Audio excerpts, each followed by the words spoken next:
மக்களை சொற்பொழிவு செய்யக்கூடிய ஒரு அளவுக்கு வளர்க்கிறார்கள் பாராட்ட வேண்டும்.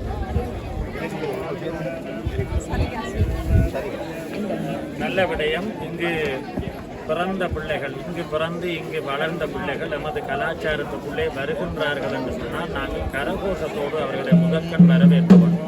அப்படிப்பட்ட ஒரு சூழ்நிலையிலே அவர்கள் இங்கு வளர்கிறார்கள்.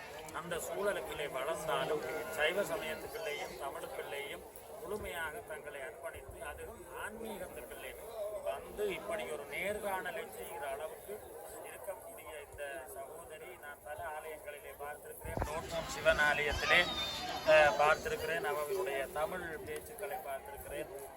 நேர்காணல் எடுத்ததை எல்லாம் பார்த்திருக்கிறேன். அப்படி ஒரு உன்னதமாக தமிழையும் சைவ சமயத்தினுடைய தாற்பயங்களையும் தெரிந்து வைத்து இந்த நேர்காணல்களை சிறப்பாக நடாத்தக்கூடிய சிறுவயதாக இருந்தாலும் அனுபவம் மிக்கவராக இருக்கிறார்.